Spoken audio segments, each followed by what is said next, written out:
waaw jàpp naa ne boo fi duggee du saaga ñu bloqué la sa problème la parce que man su ma la bloqué sama live damay dem live Mame Wallo dana génn moom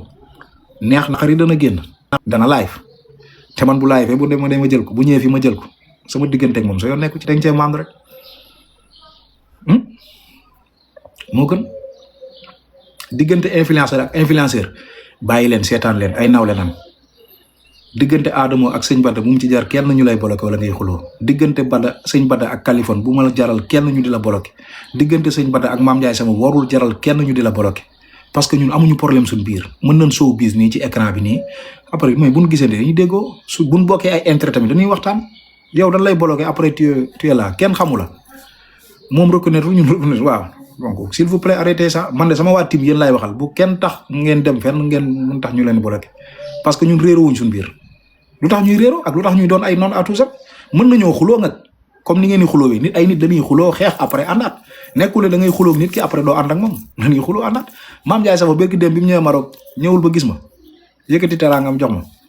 mais teewul lu ma ko bëgg wax dama koy wax mais ci dëgg rek tooju ma ko def ma ko dara yow mi comprendre nga yaay jàpp loolu la ngay saaga di commenter tëbaka daal fekk na ñun amuñu benn problème buñ àndoon ñun ñëpp man ak Mame Ndiaye Savon ak yow mi saaga buñ demoon ba ci benn kër fan war a dem yow doo dugg garde yi dañ lay téye ci porte bi dañ naan la toogal nga xaar waaw doo yem nag jaru ko ngay dugg ci live fu jàmbur di saaga ñu lay bloqué parce que mun la bloqué yaa perte ndax bis dina ñëw nga bëgg a dugg muta la da ngay obligé di woote wala di topp ci modératrices yi wala modérateurs yi naan leen dimbale ma développé ma ñoom dañ lay xeeb ci loolu rek jaru ko waaw mi ngi noonu lii daal laa am lu may wax ci cas bi te jàpp naa ne xaabaabu lu ma maanaam jàpp naa ne waxuma fi lu ma Sénégalais yi di jamee jox naa leen information bi ci laa yem mooy que de naal Mame Wallo daal dañ koo jëli nag am na lu muy signifié jëli ci police am na lu muy signifié jëli moom am na lu muy signifié parce que Mame Wallo ku ko convoqué mu dem ndax cyber xam nañ ko xam na leen xam nañ këram Mame Wallo presque chaque semaine mu dem tribune fële Rebeuss parce que day yóbbul ay doomam lekk ñaari doom ñu ngi ci kaso bi donc xam na diggante boobu dafay jaabante bu baax mais jëli bi man mooy sama problème te cyber bu ñu la xasee xam sax pour ñu jël si la ñoom jaru ko ñoom dañ lay woo téléphone na la gars yi dañ la soxla ñëwal booy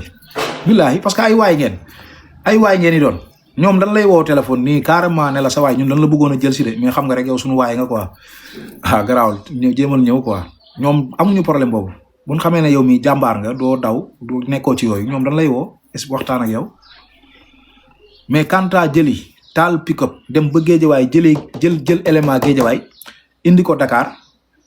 jëlewaat ko Dakar yóbbuwaat ko Géejawaay maa ngi koy doog a gis de xam naa daal agresseur bu ñu jàpp Géejawaay moo lay àtte moo lay jugé moo lay tëj agresseur bu ñu jàpp Parcelles Ndakaaru nga jëm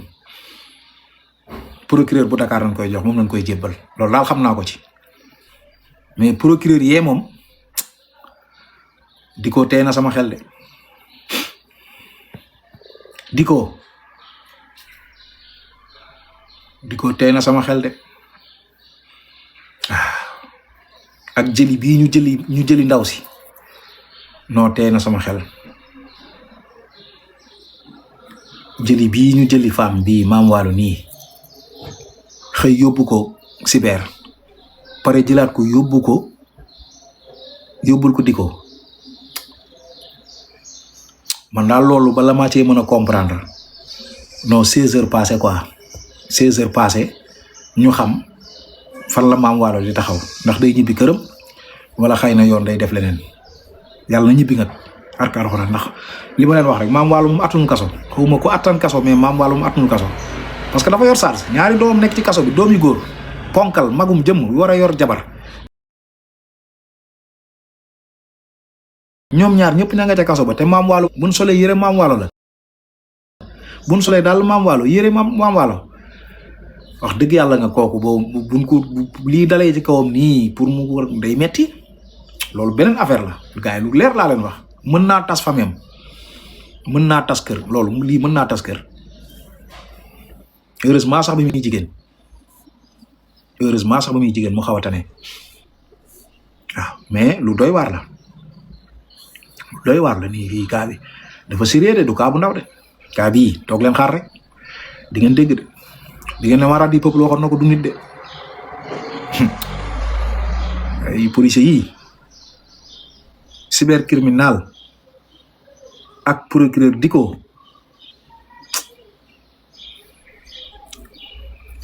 li ma ci dégg daal bëgguma ko wax dama bëgg a bàyyi ba pare ba 16h jàll ñu xam te bëgguma tarxiis bëgguma tarxiis waaw duma def loolu mun bàyyi ba 16h weesu ñu ñëw ci cas bi dama taaloon nii pour wax leen jot leen message bi ngeen yëg ko ngeen xam ne noonu la demee daal la demee naa leen yéegal nga tuuti benn 20 minutes wala 10 minutes après bàyyi leen ngeen dem ku ci xam lu leer nga wax aywa mi ngi noonu. yaa ngi koddal Adamo boo doon koddal di nga fanaanee jouer fleur ba fajar doomeram ji problème mu jàmbur yëpp yaa nga ca te yaa ëpp problème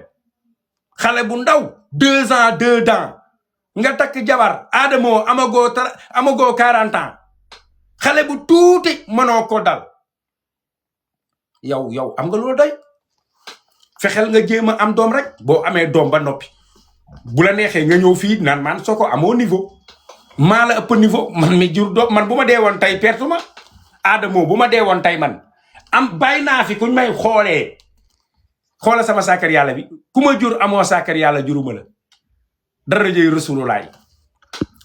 yow nag nga dëgg sa ndey mënoo jur doom yow biiral sa jabar rek mënoo biiral kase yow kattu masinil ngay def kattu masinil da ngay katt doo am doom loolooy kattu masinil xanaa dooni ma da nga yor sa jabar di ko katte takk jabar ñu am ci yaakaar amul doom amoo doom góor yàlla yëpp bu ñuy daw ba sonn seen njaboot a tax yow amoo njaboot bàyyil ba am njaboot di nga wàññi lu bon li ngay def def lu bon amul njëriñ dama ne maam Waalo mii ngay jéem a jàppale Adamo maam Waalo baaxul guddi maam Waalo baaxul bëccëg maam Waalo bu dee dëgg la da nga bëgg maam Ndiaye Savon maam Waalo da doon gaaruwaale maam Ndiaye Savon bi mu tolloo ci diggu feebar bi tëdd hôpital maam Waalo di ko waxal lu ñaaw ndax oto lañ ko dikk oto kase maam Waalo naan man duma emprunté benn jet waaw man duma nii naa di gaaruwaale naan am na ñoo xamante ne di wax daal yoo xamante ne rus naa ci jaar kon maam Waalo yal na la yàlla wane leeg say doom yal na la